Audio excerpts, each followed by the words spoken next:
हरिओम प्यारे भैया बहन, आज हम लोग विषय भूगोल के अंतर्गत पाठ जलवायु में वर्षाकालीन मानसून और शीतकालीन मानसून में क्या अंतर है इसके बारे में समझेंगे। प्यारे भैया बहन, विगत कक्षाओं में हमने आपको वर्षाकालीन मानसून के बारे में विस्तृत जानकारी दी है और इसी प्रकार शीतकालीन मानसून के बारे में भी हमने आप लोगों को बताया है। अब इन दोनों में क्या बुनियादी अंतर है, क्या इन दोनों में मौलिक अंतर है, इसको समझना ज़रूरी है, क्योंकि परीक्षा में प्रश्न पूछे जा सकते हैं कि वर्षाकालीन मानसून और शीतकालीन मानसून में क्या अंतर है।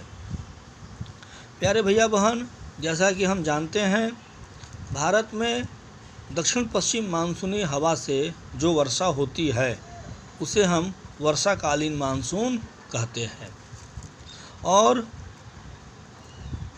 ठंड के समय में, शीतकाल के समय में जो हल्की वर्षा होती है उसे हम शीतकालीन मानसून कहते हैं।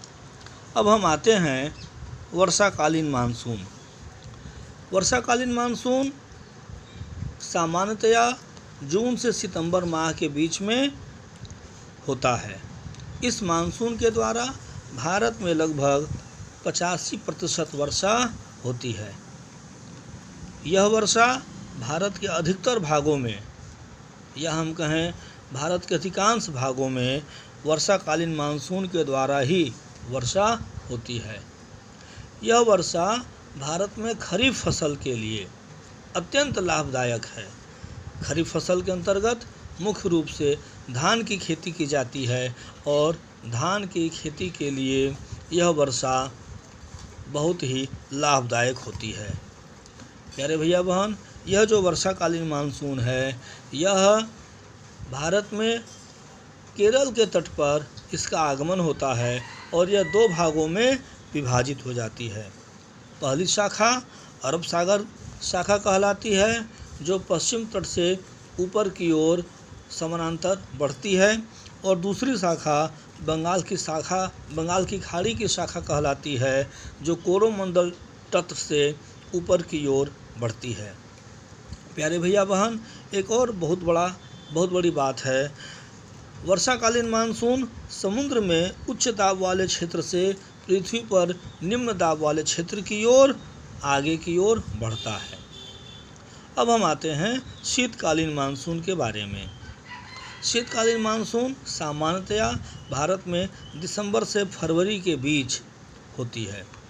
यह वर्षा मुख्य रूप से उत्तर भारत के कुछ भागों में होती है और इस वर्षा से भारत में लगभग 15% वर्षा होती है। यह वर्षा भारत में रबी फसल के लिए लाभदायक है। रबी फसल में मुख्य रूप से गेहूं की खेती की जाती है और गेहूं की फसल के लिए शीतकालीन मानसून बहुत ही लाभदायक होता है। इसकी केवल एक ही शाखा होती है। हमने पढ़ा है दक्षिण पश्चिम मानसूनी हवा, जिसे हम वर्षाकालीन मानसून कहते हैं, उसकी दो शाखा होती है, लेकिन शीतकालीन मानसून की केवल एक शाखा होती है। और अंतिम बात है कि शीतकालीन मानसून धरती पर उच्च दाब वाले क्षेत्र से समुद्र में निम्न दाब वाले क्षेत्र की ओर आगे की ओर बढ़ता है, प्रवाहित होता है, जबकि वर्षाकालीन मानसून समुद्र में उच्च दाब वाले क्षेत्र से पृथ्वी पर निम्न दाब वाले क्षेत्र की ओर बढ़ता है। ये कुछ बुनियादी अंतर हैं जो हमने आपके सामने रखा। वर्षाकालीन मानसून और शीतकालीन मानसून में क्या अंतर है। हम उम्मीद करते हैं कि आपको यह समझ में आया होगा। आप अपने उत्तर पुस्तिका में इसे अवश्य लिखेंगे। अगली कक्षा में हम नए बिंदु के साथ उपस्थित होंगे। धन्यवाद।